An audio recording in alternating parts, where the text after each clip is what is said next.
Good evening, everybody. Welcome you all to this guest lecture. Usually, guest lecture forms part of the teaching curriculum of Sagar Hospital and Aster Hospital, the combined teaching sessions. To introduce the speaker, Dr. H.P. Shivaram, my good friend, and as the heading state program director of bariatric and metabolic surgery, and also the education head director of academics at Aster CMI, Bangalore. He's also the immediate past president of the Karnataka state chapter of the Association of Surgeons of India, having previously been the president of the Bangalore Surgical Society. Very active academically and very, very good operating surgeon and an excellent teacher. And the topic he has chosen is also quite thought-provoking and stimulating to all of us, I would think. As the Vedas have very clearly elucidated, whatever you learn, you Shravana, Manana, Nididhyasana. These are the three tenets that they have elucidated in terms of listening. Manana is to then take it in, and Nididhyasana is to digest it and make sure that it stays with us. So this is with respect to the knowledge that we gain. There is a unfair criticism of the previous, the Sanatana Dharma and the Vedic learning, where it was considered to be mainly rote learning, that is, you memorize the whatever, the texts and everything. But I think it was not just memorizing. The students used to be, the teachers used to challenge and teach the students and question them, and only then they would ask them to memorize it, because the knowledge was handed down from generation to generation with this method. Very little writing used to happen, and that used to happen on the lipis and the Brahmana, I don't even know the name now. So I think the memory was an extremely important aspect of the learning in those times, because it used to be passed on from one generation to another. I think Dr. Shivaram will give us a new perspective of how you learn and how you memorize things and how it helps us. Over to you, Dr. Shivaram. Thank you for this good lecture. I would presume it will be very enlightening to all of us. Thank you. Thank you, Dr. Ravishankar. Am I audible? Yes, very much. Clear? Okay. Thank you very much for that introduction. And yeah, first slide got stuck. Right. The topic today is memory and learning. See, I am involved with the DNB teaching since I think last 15-20 years, from the Saint Philomena's days, and then continued. But as I progress over the years, I see that students have some obstacles or difficulty in memorizing and also learning methods. So it would put me into a lot of thinking. So I also did a small experiment asking the same question to our student in about 3 or 4 months intervals. First time they didn't know anything. Next day they came and told me, I just asked, what are the skin tumors? So first time it was totally blank. After 3-4 months, again, I asked same question, totally blank. And again, after 3-4 months, I asked, by the time they had learned something, I think about 50% they answered. So it made me to think more and more, what are the obstacles and why it is failing? And so when I did some research, I was really amazed that why we were all not taught about this in the school days or college days. There is a lot of material. Probably they should come to the textbooks also. So my disclosure is that I'm not an expert in this field and cannot say anything very authentically, because there are a lot of views and a lot of materials in the journal articles, YouTube talks, in the Google, when I discuss with the neurologists. So all I have gathered together and put it here with only the humble effort to help our dear students and also fellow surgeons. Hope it will be useful. And as we go on, if you have questions, please put them in the chat box. So our moderator, Dr. Ravi Shankar, will take up one by one, and let us try to learn something which is new to all of us. If you see the journal articles or the textbooks of neurology, everyone is born with 100 billion neurons at birth. So that doesn't change. So the 100 billion neurons are there. Everyone is genius and no one is a dullard. This is what the Pineal told, and this is very true, because every nature has given equal opportunity to every newborn. So unless there is something pathological, abnormal, everybody is a genius and nobody is a born dullard. So why some are more intelligent than others? This is a very, very legitimate question.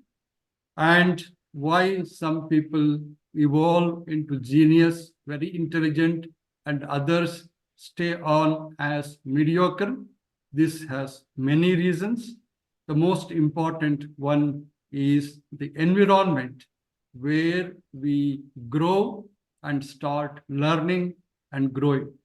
Home atmosphere environment is very, very important, because in the childhood, maximum time is spent at home and not in school.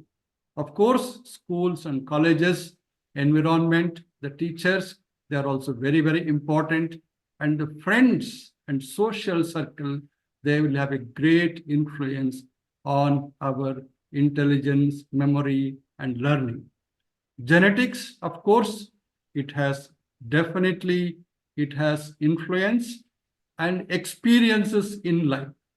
As we grow older, and also we gather more and more experiences, and also learn from others' mistakes, we become more intelligent and avoid doing same mistakes and learn more and more. So this is a very famous saying from the Lenin: show me who your friends are, and I will tell you what you are. This is very true even today, and it's very important that students have good friends circle who go along with you in learning and discussing, and also whenever required, giving help. Albert Einstein said, everybody is a genius. He may be genius in some particular field in which he is intelligent, he is interested to go further in the memory and learning. One has to have intense interest, and then only they can go forward. See, what he said is very, very true. If you judge a fish by its ability to climb a tree, it will live its whole life believing that it is stupid. Similarly, many of the students are thrown into particular field in the healthcare system, maybe medical, nursing, or anything. They may be genius in some other field, but some parents may be pushing them to this field, and they feel miserable. Probably they would have done much better in some other field. All of you are familiar with Mahabharata. Dronacharya was the guru for both Kauravas and Pandavas. But if you see the end results, entirely different, and they both went in different directions. So that is because of so many factors we discussed, and it's very important. Keep good company. Not only good guru is important, but also other factors. So coming to the next question, what is memory then? So what is memory? Memory is the power and process of reproducing and recalling what was being learned and retained. So this is a psychological process of acquiring, storing, retaining, and later retrieving the information whenever required. So it has a lot of processes, but I want you to remember three major processes which are important in this. This number 3 will come many times in my talk. And here it is encoding, storage, and retrieval. So these three major processes are very, very important for having good memory. How to do that? So that's what we are going to learn today.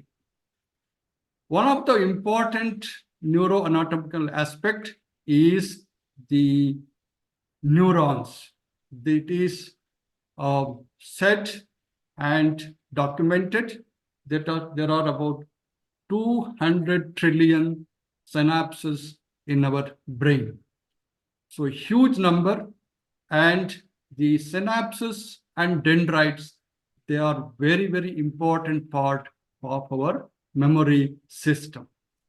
There is electrical activity, and also there are many neurotransmitters in the synapses. The most important one are the glutamates, acetylcholine, serotonin, the dopamine, and the GABA, and norepinephrine.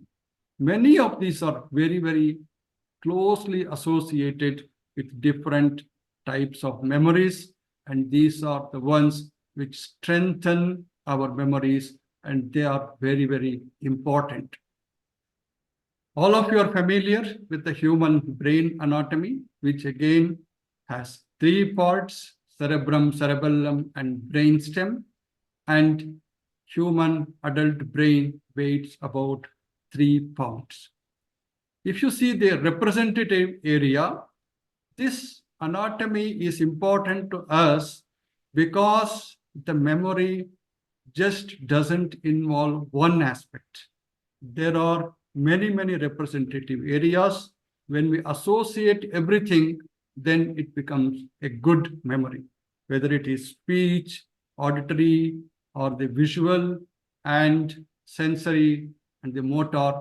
All these things are important because they are represented in different parts of the brain. If you see here in the frontal lobe, you have areas which are important for thinking, speaking, and the movements. Temporal lobe, hearing, learning, feelings. And in the parietal lobe, language, touch, sensation. And in the occipital lobe, vision and color perception. So what we call it as the 5 senses. If you involve all the 5 senses, panchendriyas, in your learning process, the memory will be stronger. Just to understand how the memory is stored and how the things are learned, once there is a sensory input, that will go to the prefrontal cortex. From there, if you have given sufficient interest and also you are very attentive, then the brain selects what is important and it then goes to the hippocampus, where during the sleep, it's very important that good sleep, it actually processes what all has been learned on that day. So this is the CPU of the brain. And then it sends it to neocortex for as a general knowledge. or to be remembered whenever required. And in the basal ganglia, we have the coordinated motor activity and memory. And if you have a very bad experience or a teacher has insulted you during a class, or he has made you very happy and appreciated, that is an emotional memory which will be stored in the amygdala. So as we understand, memory has different aspects of it, and it is very important to experience all aspects of it, then it becomes a good memory. So any of you can tell me what is the memory storage of capacity of our brain? If you can type in the chat box, it's good. Otherwise, it is really amazing that it is really a super computer. There is 2.5 million GB storage space in our brain. But do we use this entire storage space? No, that is not possible, humanly not possible. We use only 4 to 6% of our brain's capacity, maybe maximum 10%. It is said that Einstein, with his constant effort, used about 10 to 11% of his brain's capacity. So this comes to about 150 terabytes, and that's all we are using in our brain's storage capacity. If you really work hard and try to remember and learn new and newer things. Maybe Ravi Shankar, maybe stop here and take if there are any questions. Yes, sir. Anybody wants to come in with their views or questions?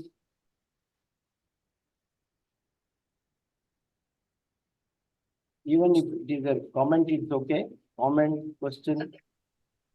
Okay. Hello. Yeah. Sir, emotional memory is quite stronger than the normal memory, sir. Absolutely. Because the emotional memory, when it is associated, it can be still be stored in the brain for a very long time. And if you keep on thinking about it and also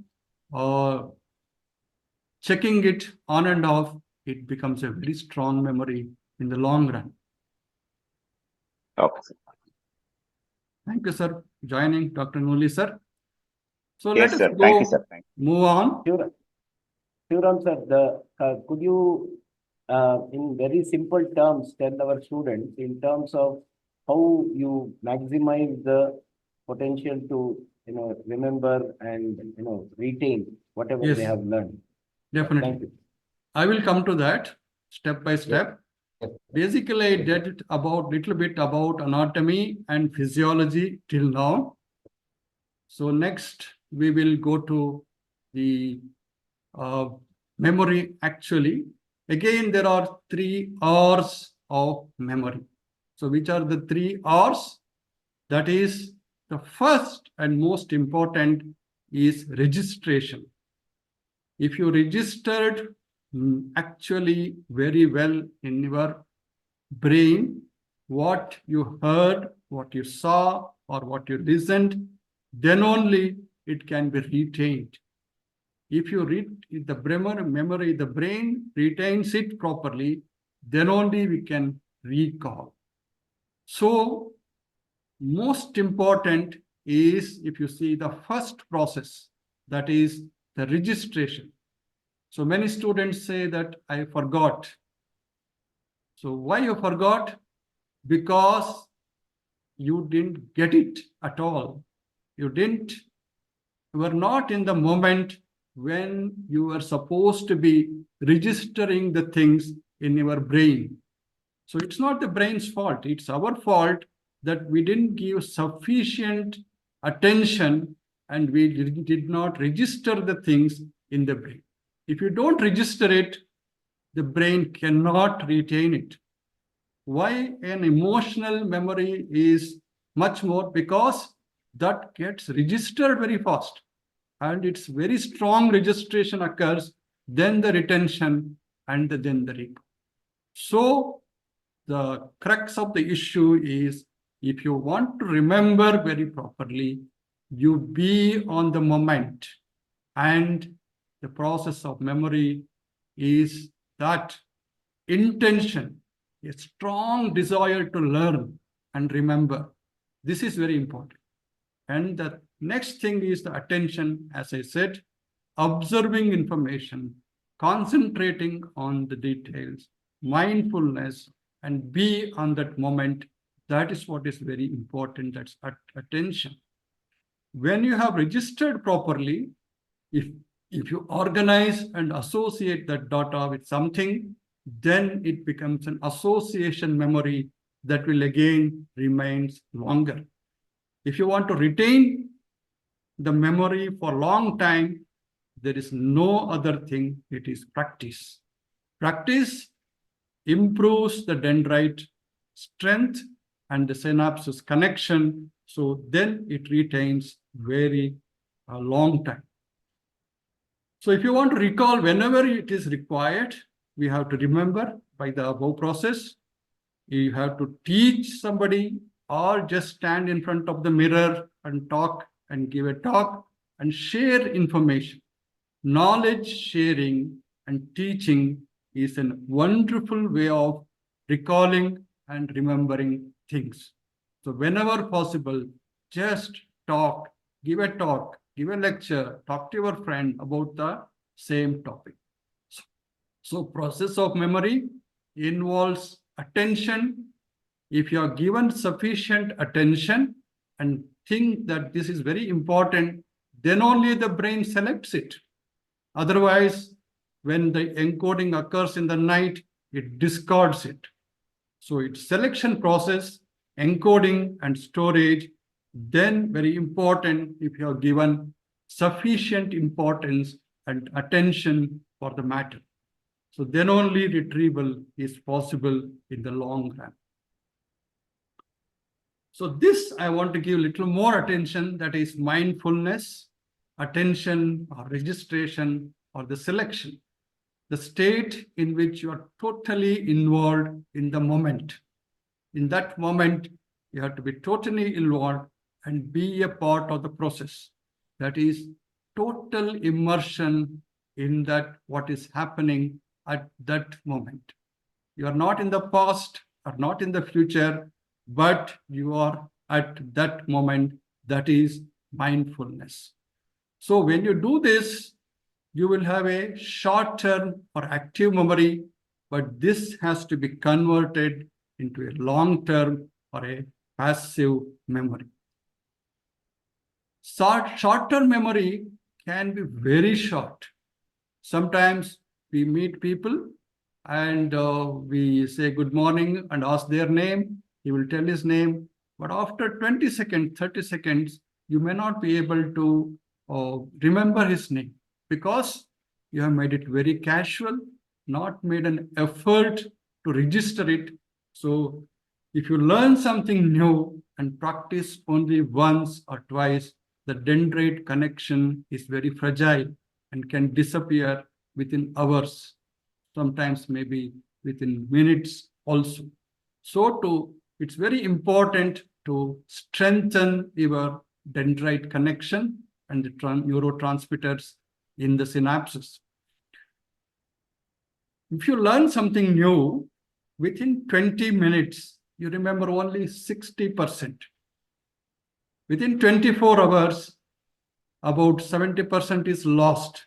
You remember only 30%. So what we should do, if you practice within 24 hours and then practice again within a week, then you will remember about 80%. So when I learned all these things, I was just wondering why we were not told all these things when we were children or when we were doing studies. So this is very, very important, how you convert a short-term memory to a long-term memory It's only by practicing, recalling again and again at different intervals. Otherwise, most of it will be lost. Again, I say this picture is only to inform you how we should strengthen our memory by strengthening the neural connections.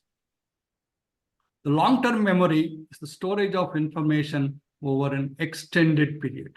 The extended period may be months, years, and years after years.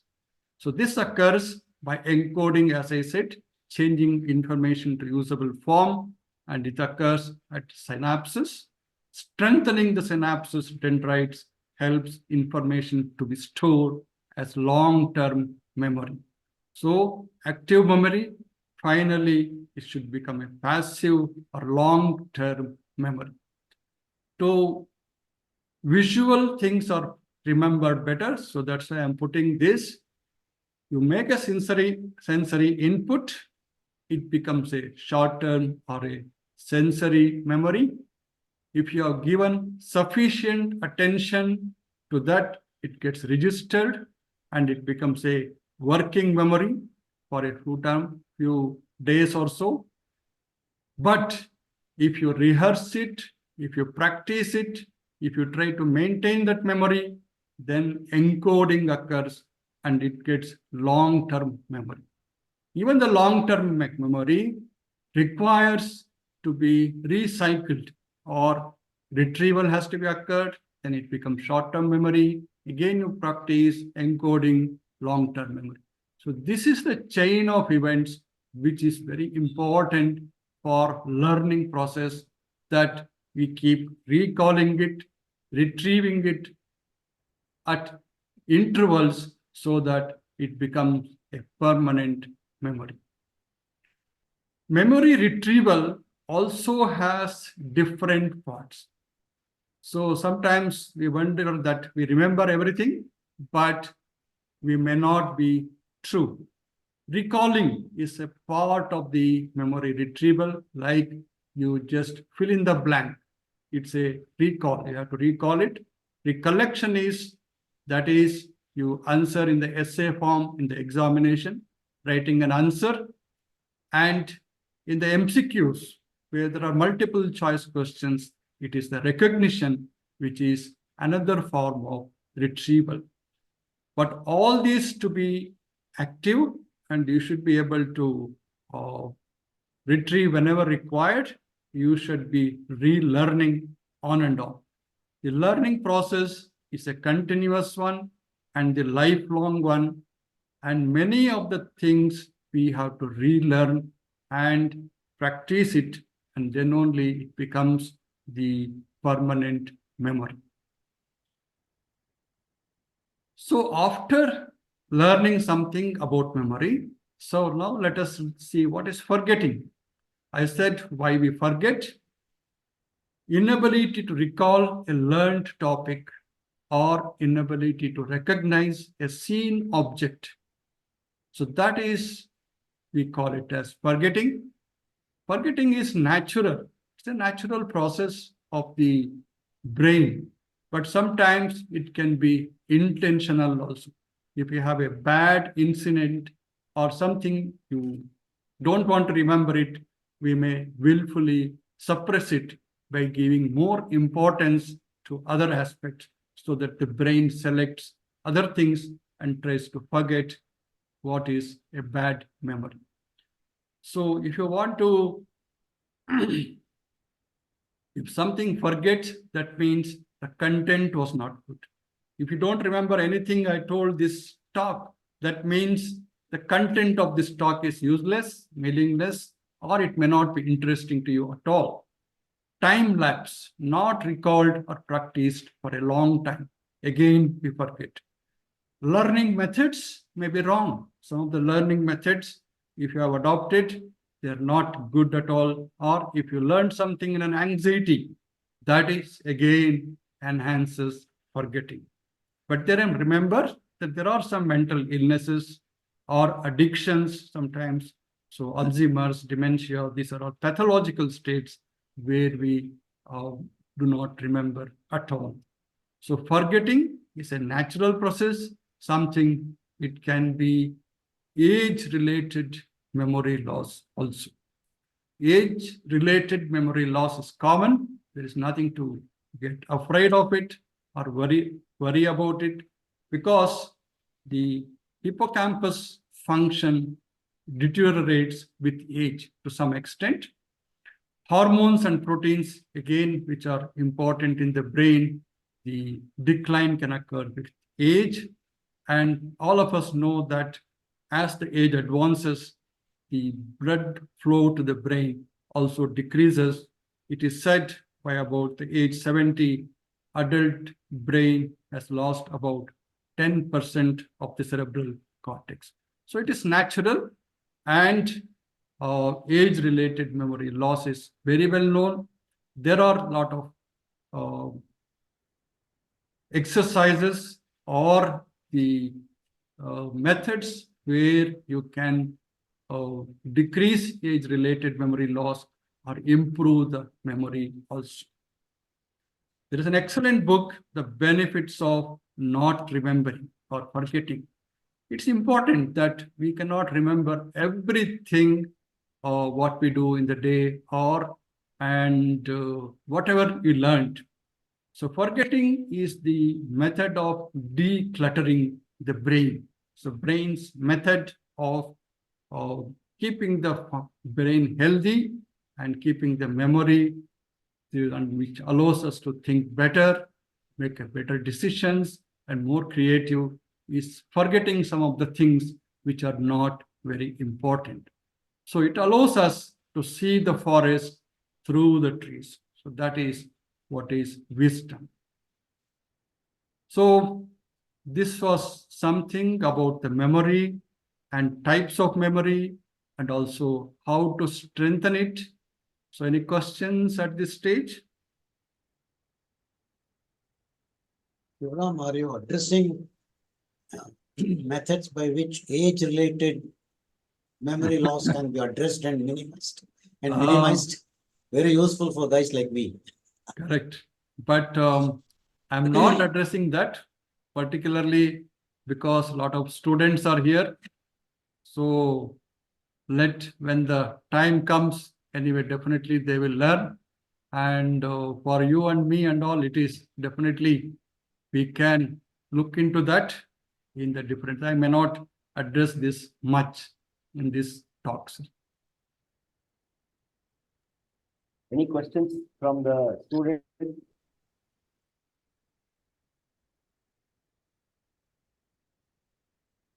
Sir, I wanted to know, see, there is something called the neuro-linguistic programming, which Right. tries to address some of these issues.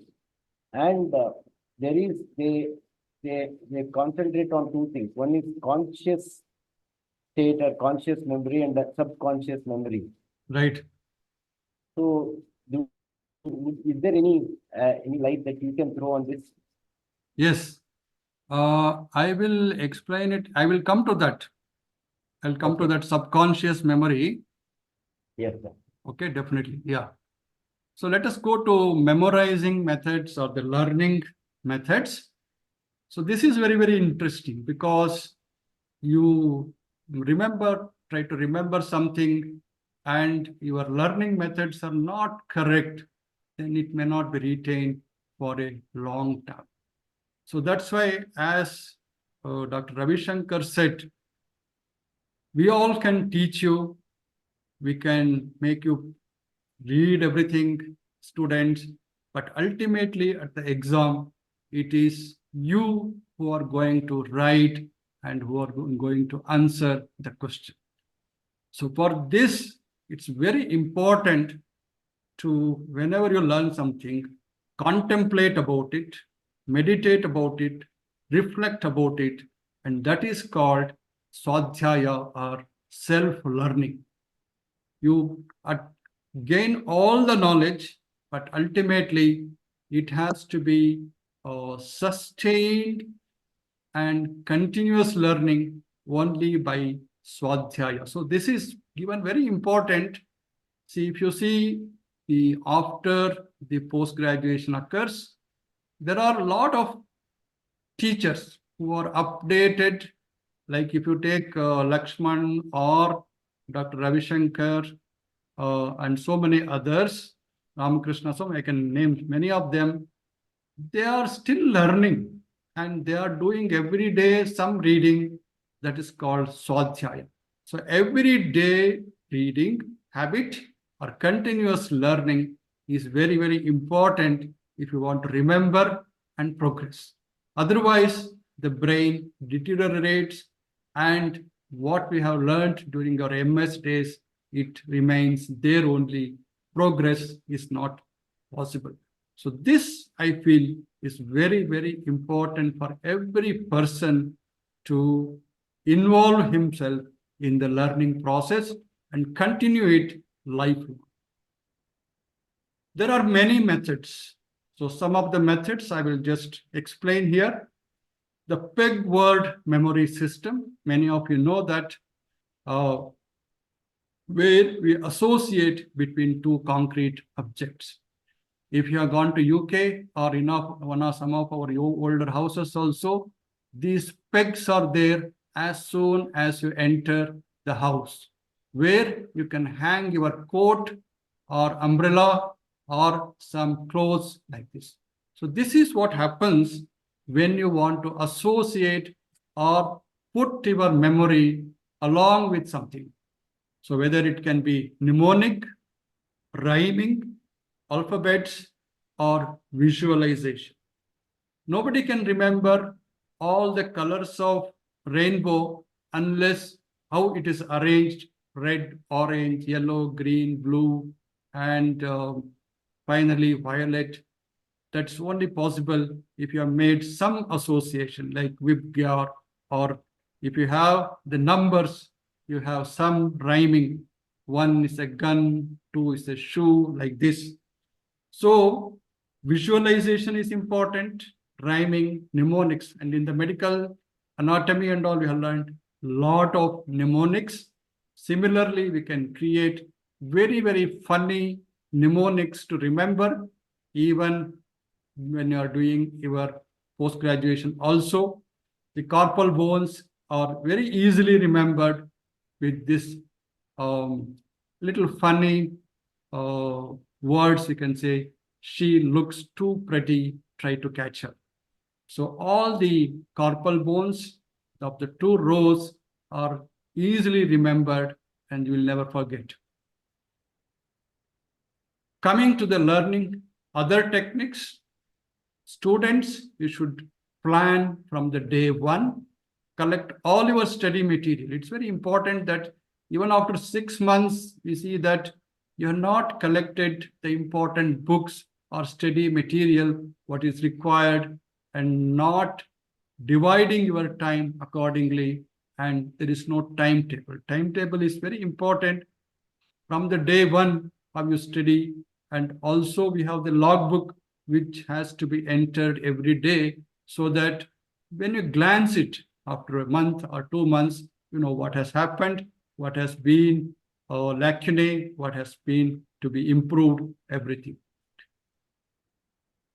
I give a lot of importance for this chapter-wise question bank. This is the one which makes you think, and when you study, you will concentrate more, because you know that last few years, what questions have come in that chapter. So if you take the liver chapter, you gather all questions which have come in the last 3-4 years in your whatever you are doing, DNB or MS, and then your attention will be much more. You just keep those questions and keep asking those questions when you are studying. You will be more attentive. Sleep is very important, and also nutritious food for us to remember, and exercise or a game. Everybody says, I don't have time, but everybody has only 24 hours. Nobody has 24 hours and 3 minutes or 5 minutes. So in that 24 hours, we have to put everything in order as per the timetable, then definitely if you are more disciplined, you can make time for study, for the review, for a good sleep, for the exercise and discussion with your friends. Everything can be done if you have a good timetable and also the study material and the discipline. Use images. The brain remembers much better when there is visual impression. So you can see that images are faster processed than the words in the brain. Associative learning, this already I told, critical thinking. So this is why we ask, stop in between and make you to think and ask questions, whether reasoning. So if you make critical thinking of each subject, each topic, then, and lateral thinking, ask questions, why it is this, why not like this, then you remember better. Spaced repetition. So this is very well known. If you see that most of the classes are for about 45 minutes, then there will be a break. Anybody has thought about it, why it is so? It is because the brain neurons, where there are synapses, the neurotransmitters, when they get exhausted. So any remembering or studying after 45 minutes, it becomes difficult and also concentration goes on. So for the neurotransmitter to replete again, you need about 5 minutes.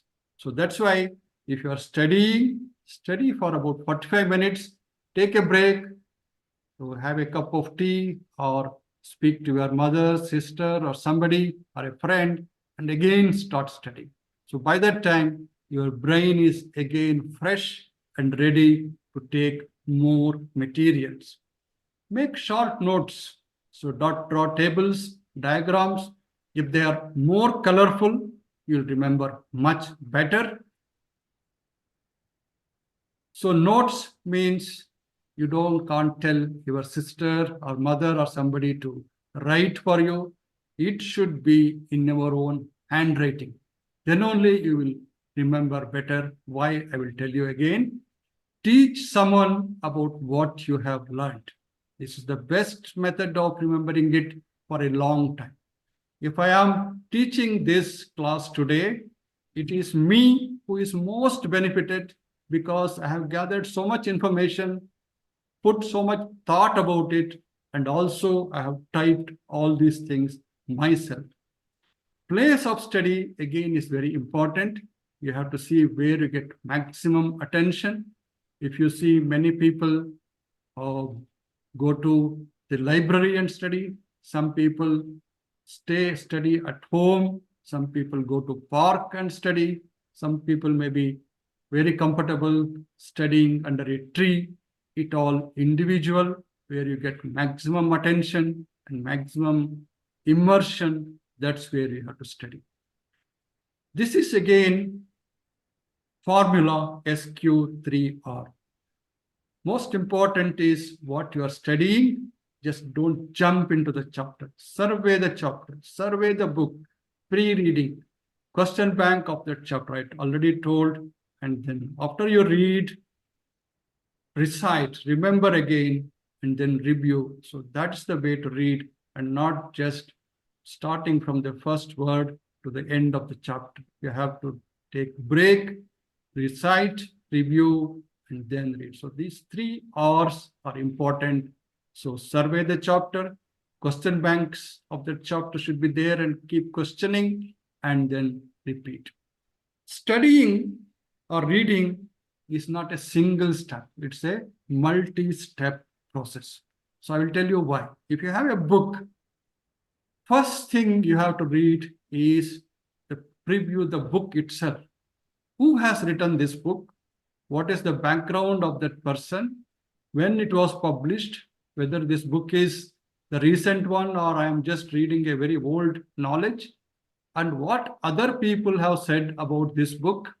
These are the things if you do for your book, whether it is the Das or Manipal manual or any other textbook, then you will have more interest in that. And there are a lot of anecdotes which you can connect with that book. So pre-reading is part of the reading. Don't think you're wasting time at all. It's very, very important. Preview the book and also the chapter. Prepare a set of questions. If you are thinking about a chapter about a hernia, you set your own question paper. What is hernia? What is etiology? What is the clinical symptoms? How patients manifest? What to operate? Keep asking questions, you will learn better. I see a lot of people just reading from the Google or from the internet, but it is very important that main books have to be purchased. It should be with you when you have the touch of that book, when you see the diagram in that book, when you see some of the underlines you have made in that book, your memory is much, much better. So when you are reading, you should be totally focusing on that. If your attention is not there, get up, walk around again. Don't read at that time, maybe something later. When you are reading, start predicting the answers to your questions. Start predicting in this para what will be there in that. Find answers to your questions, what you have already gathered, the question papers. Visualize, that's what I said, make diagrams, tables, notes, highlight. One of our friend was there, he was highlighting the entire book, underlining. That's not the way. Important points to be highlighted in a chapter, so not more than 20%, so that when you have to go to exam or when you have to review, you can just see those and you can, rest of the things you can remember. After the preview, pre-reading and the actual reading, it's very important step is the post-reading. That is also a part of the multi-step process of reading.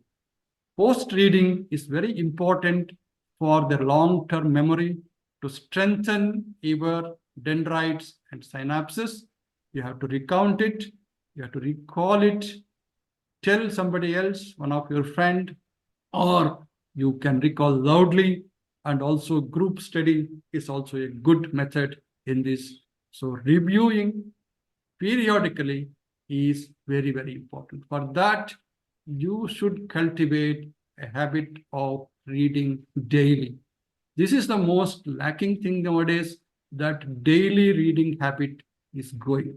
So whenever there is a test or whenever there is an exam, we go to study. That's not the good method of remembering long term. So if you read daily, at least half an hour, 1 hour, 2 hours, whatever the time permits, then your dendrites and synapses will be strengthened and encoding occurs better. You will have the long-term memory. So this is, again, I'm coming, how can I improve my long-term memory? This is the question everybody has, and the answer is not very simple because it involves a lot of hard work. 24 hours after learning something, we have to review so that it gets reinforces. If you have learned 1 hour class, if your 10 minutes review after 24 hours definitely helps in improving the long-term memory. Periodic reinforcement moves material from the short-term to the long-term memory.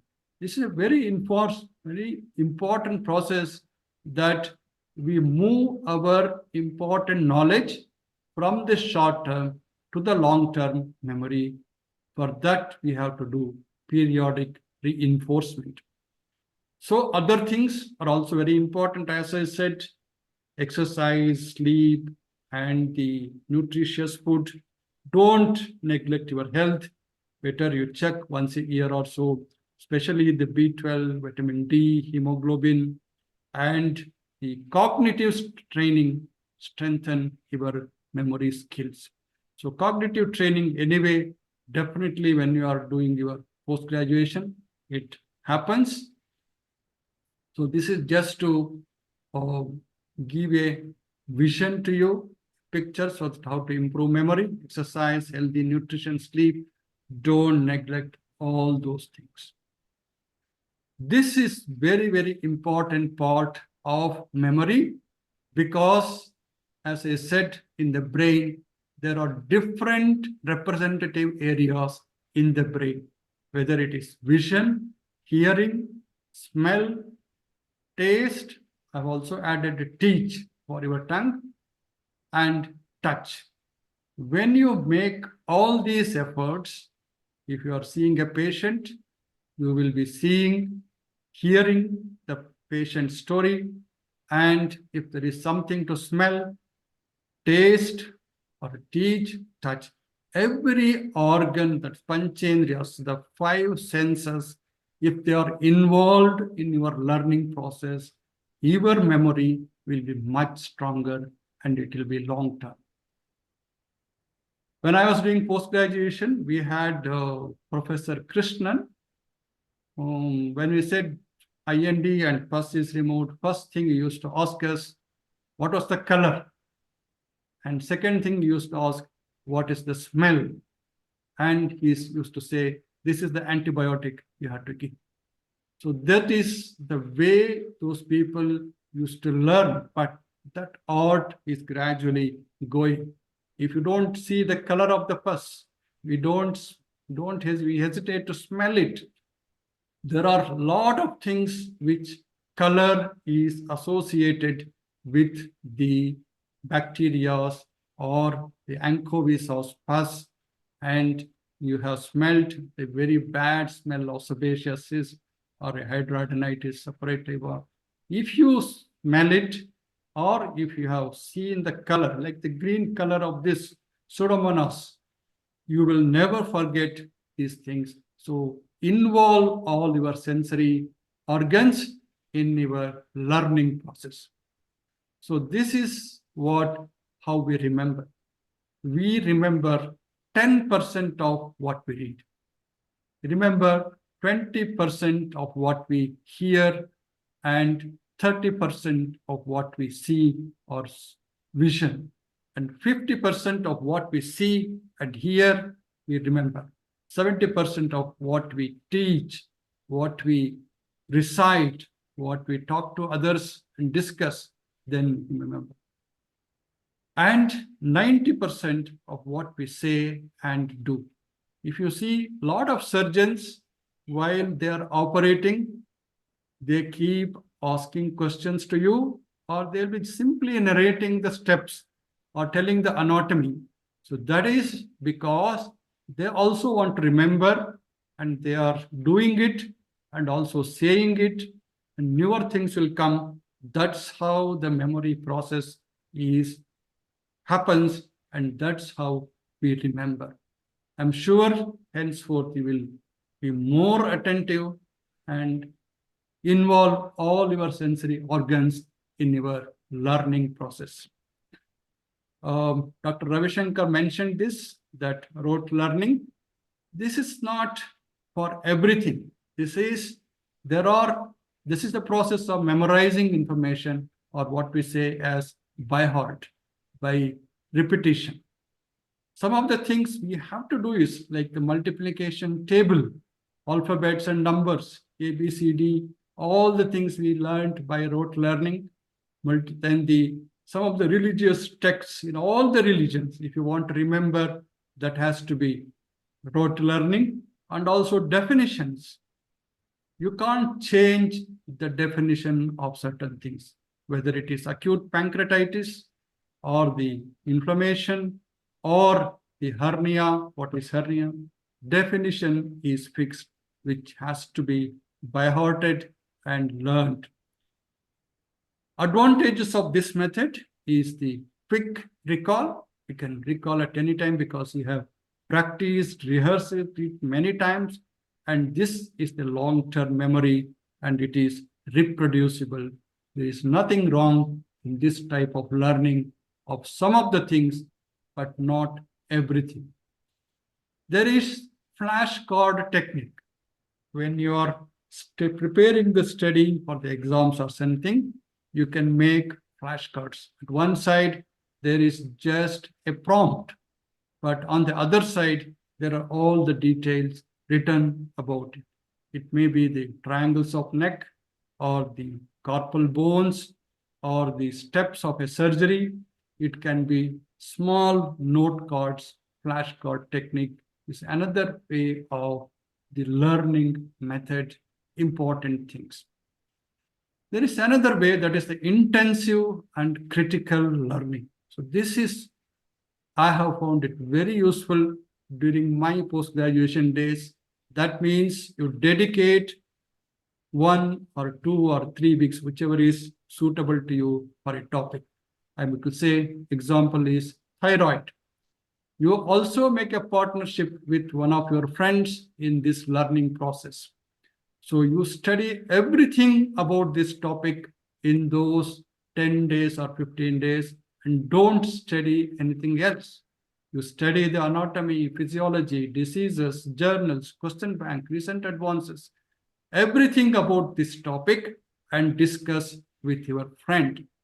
Think only about this topic. See all the patients with thyroid problem. If necessary, go to other hospitals where they are admitted, see them, examine them, talk to them, and again come and read, discuss with friends only about this. Ask clinical questions, critical questions, and lateral thinking. Make short notes only about this topic. I am sure you will become an expert in this field if you do this sincerely for about 15 days or so. Not morning to evening, for about 2 hours or 3 hours per day. If you put this effort, that is the intensive and critical learning of a topic. There is an ancient Indian technique to memorize difficult material. This is very interesting.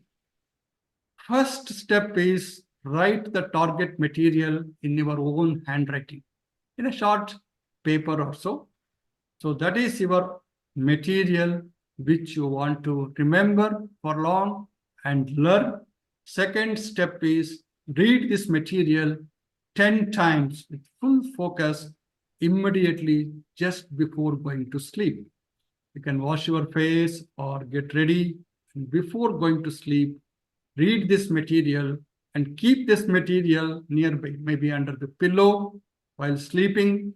And this is what Dr. Ravi Shankar was telling. Subconscious mind, you're training your subconscious mind. The third step is, after waking up, first thing in the morning is wash your face with cold water and read the target material with full concentration 10 times. Done. I'm sure you will remember. The subconscious mind will remember for this. This is another ancient Indian technique to memorize any difficult material, not everything. So learning pyramid, I've already explained. So why, when we just read a hernia or something, we don't remember much, but when you do the hernia, all your sensory organs, the movements, hands, touch, everything is involved, kinesthetic. So you will remember much better when you do all these different steps. All said and done, each person is different, and each person has his own way of learning things, which I think you have to experiment and understand what suits you the best. Focus on the method which you think is very suitable for you, the learning technique that yields the best results for you. So you are the best judge at the end. If you see this picture of a ancient student, for the concentration, he doesn't want to go to sleep. He's studying. He has tied his hair to a nail here, and he's don't want to lean back or relax. He has removed, or he has taken a chair which has no backrest, and full concentration. So that is how the immersion, the concentration, the registration of the subject occurs if you are totally involved. So, Sir, there are few questions in the chat box. okay, Dr. Ramakrishna asked for, are there any supplements to improve the memory? Are there any, for example, playing chess or some other methods of making your memory strong? And caffeine, what is the role of caffeine in terms of your memory? So that is Dr. Ramakrishna's question. And second question he is asking is, are there little some louder, people, Dr. Ravishankar. are there any people who have better long-term memory than the others? Right, right. So regarding Dr. Ramakrishna's question, if you are taking enough of good nutrition, protein is very important. There should not be any deficiencies in the, all of you know how important it is, vitamin B12, vitamin D, and other vitamins. And there is no tablets or any particular medicine to improve the memory. There is a lot of research which has been done, and some of the neurologists give certain medications, but they are more of placebos and not of very useful to improve the memory.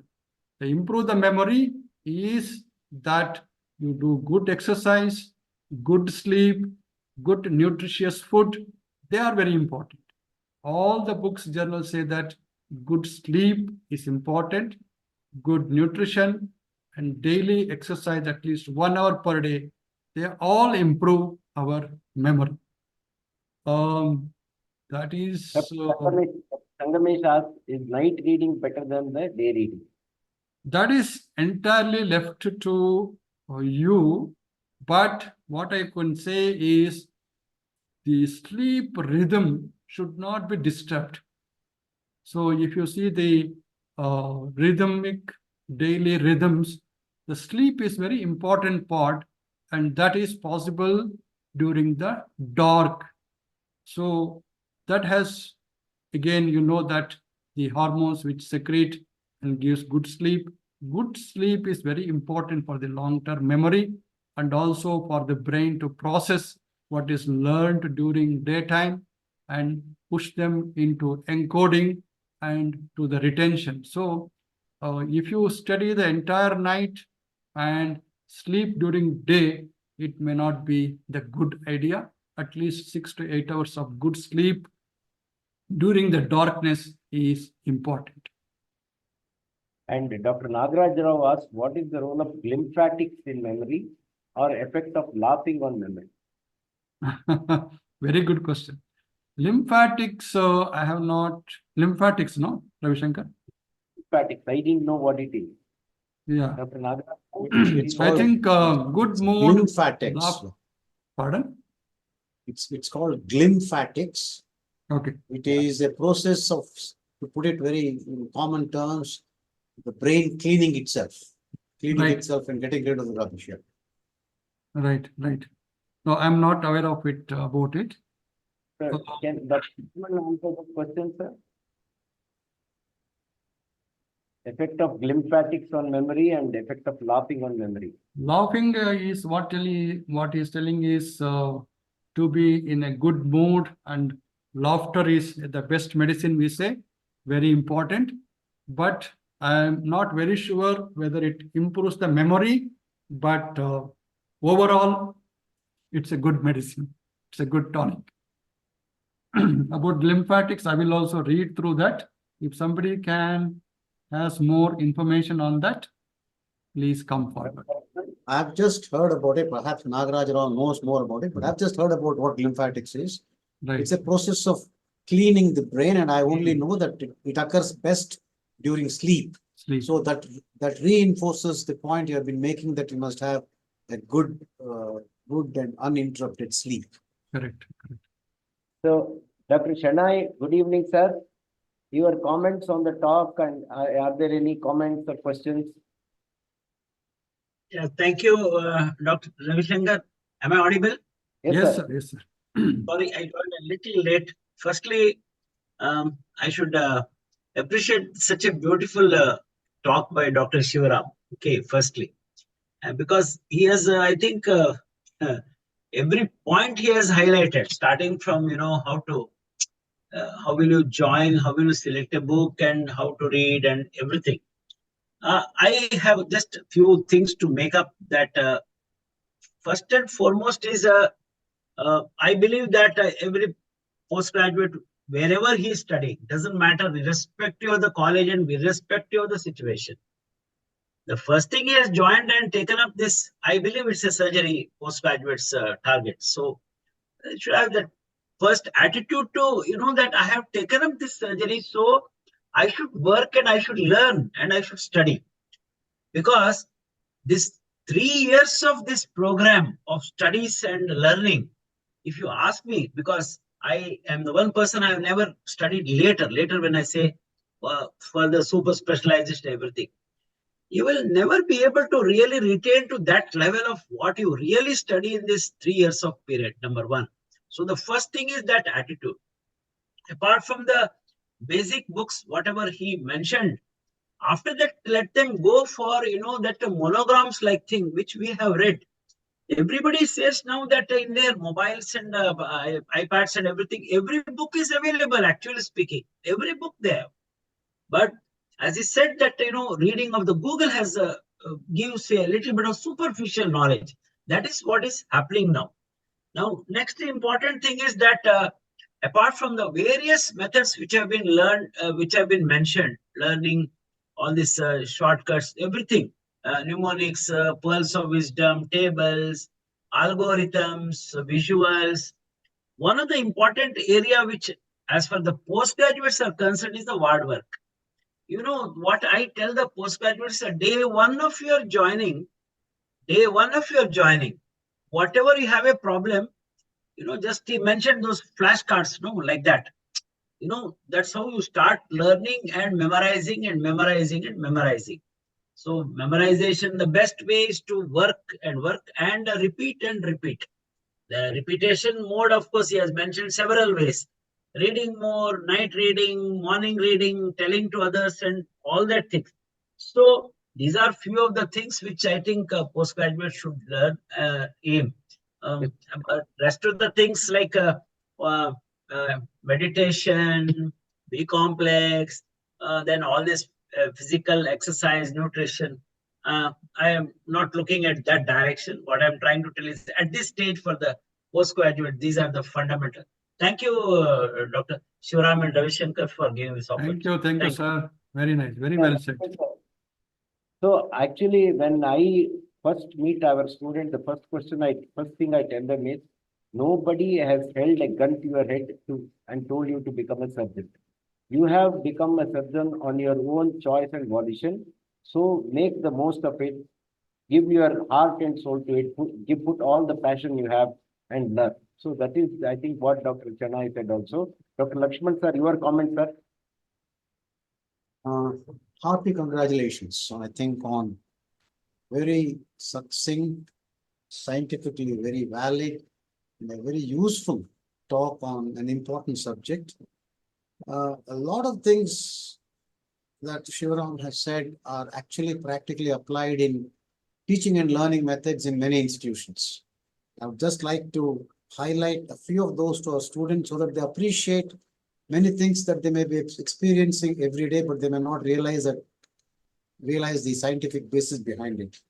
The first of them is attention span. You need to be very attentive to have registration. Attention span for humans is pegged at 20 minutes. So even though we may talk about 45-minute, 1-hour lecture, you will see that most people, as Shivaram did today, break the lecture into 15-minute breaks, 15-minute segments. So it's never a continuous 1.5-hour talk. You give a talk for 10-15 minutes, break with something, help recall by asking or repeating the things so that you register the points that we would like to make. Another important thing, in addition to what has been stated, is the importance of non-sequential learning. It's very important to learn one subject from top to bottom, as was mentioned, which is true. It's also true that your retention and recall is better if you jump from one subject to another and then come back to the previous subject. And for example, I'm saying you can read 15-20 minutes about a breast lump, switch to a thyroid nodule, go to Crohn's disease of the bowel and come back to a breast lump. That non-sequential learning is supposed to help you retain things better.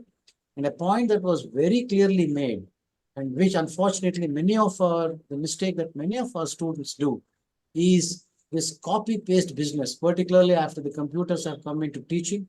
They copy something, paste it onto their slides, and then read it, and then everything is lost because the material, I can assure you, completely bypasses the learner's brain. So what you have to do is read, learn by yourself, use your words, use your brain and your knowledge to make your slides. And that is extremely, extremely important. And my final point is that while rote learning is good for certain things, as you said, like definitions, for example, or tables or something like that, at a postgraduate level, a lot more stress must be given to critical thinking, reasoning. And so once you reason why something is the way it is, then you will also have better memory, better recall, and better application in your clinical practice. Thank you. Thank you, sir. Anybody else wants to come in and give us a comment? I think, Ravi Shankar sir. yes, sir. Noli, sir. Sir, what I am observing nowadays is when I attend all these programs, students are not asking questions to the experts. Even there is something communication gap, like means how we were behind the teachers in our postgraduate days because there was no internet, nothing in those days. But now, because of that Google or whatever it is, the students are not communicating with the teachers, even in teaching programs or even during OT. They should come out. A teacher is the best person to give you all the knowledge, whatever this. So they should not hesitate. Rather, a teacher is very, very happy when his student asks questions or when they come close to him. So this step of operation I didn't understand. Something like that. Why students are not coming and approaching the teachers nowadays? There is a gap is widening. That's what I am feeling. So we were extremely close to our teachers. Nowadays, there is hesitancy and they are not participating in any clinical discussions during rounds, all those things. That might be how to solve that. That is the thing. And moreover, that also helps in memory because I went and asked my teacher about this. So that will be always permanent in my brain, his answer. So that is how somehow it is missing, sir. That is my concern rather. So I'll just quickly go through our teaching schedule to show you what Dr. Shivaram has said. The subject seminar will go in depth into one particular topic and the collateral reading that goes with it. If you go to the ward rounds, that is non-sequential learning because you skip from one problem to another. Then you go to journal club, it is critical appraisal of a particular topic. It's a different way of learning. And then you have morbidity, mortality, where you learn about your mistakes, you analyze what you've done right, what you've done wrong. So if you look at as Dr. Lakshman has said, most of the teaching institutions will have all these things, which actually give you different forms of learning, which will all, in a mass will try to help your memory, retention, and your ability to analyze. I think I will leave the final word to Dr. Shivaram. Before that, I will say that, as Dr. Lakshman has said, very succinct, very up-to-date, very scientifically reasoned, and extremely practical points for students to understand and memorize things. Dr. Shivaram sir, excellent lecture. I learned a lot from it. Thank you very much, sir. Final word to you. Thank you, Dr. Ravi Shankar. Actually, I learned a lot. And there are few questions. We'll try to answer that. Dr. Sangamesh has put very, very nicely. Abhishek wants to say something. No, immediate revision, 1 day revision, 1 week revision, 1 month revision. Yes, revision puts the short-term memory into a long-term memory.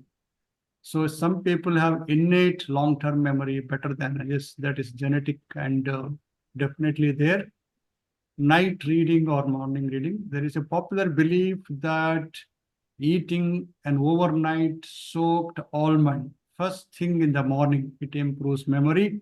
Is it true? It improves your nutrition, it improves your protein, so that may improve the memory, but almond itself is not associated with improving the memory. But it's good thing to eat almonds. Abhishek wants to have a word. You know, he's put it on his- Abhishek, Abhishek please. Acharya. Yeah. Hello, sir. Am I audible? Yes, Yes, yes, you are. Abhishek. Nice to Sir, hear. good evening, sir. Good evening to everyone. Good evening to all my teachers. There is a saying that you get to know the value of a certain thing when when you when you are away from such a this thing. When I was doing my DNV general surgery in Sagar, the amount of teaching programs, even though I was not particular in general surgery itself, it was just a route for me to get into neuro.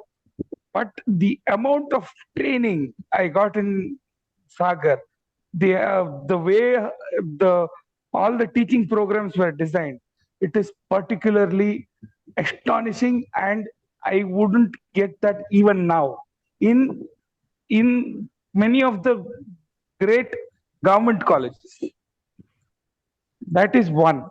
The way it is designed, plus the teachers. The teachers sit with you and will every class they will have a discussion, group chats. All of this helped me a lot, and that is even though without even though I was not particularly very good in general surgery, I would be, my training in, especially say in journals, everything was great just because of the teaching program back in Sagar. That is opening thing that I wanted to say. And the way the teaching programs, this thing, what, for example, group discussions.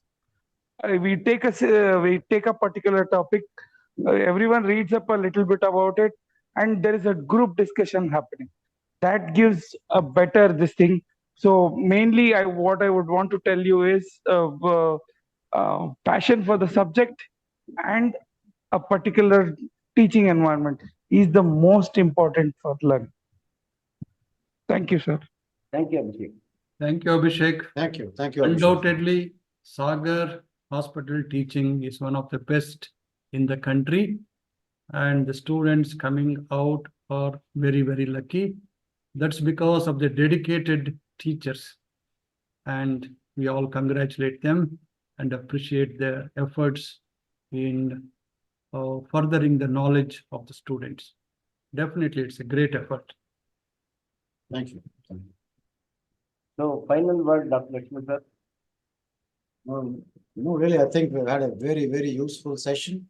I think we should have more of it. I take this opportunity to request Shivaram to give us more such lectures in the weeks and months to come. It will add to the vibrancy of our teaching program. And I take the same opportunity to ask very enthusiastic and motivated people like Dr. Nuli, Dr. Ramakrishna, and others also to come up and have such kind of discussion, which I'm sure will collectively help our students a lot. Thank you, all of you. Thanks, all of you, for joining in this evening's program, and we will close the meeting now. Thank you very much, Thank you. everybody, Thank and you, good sir. night. Thanks a lot. Good night, Dr. Thank you, Dr. Shivaram.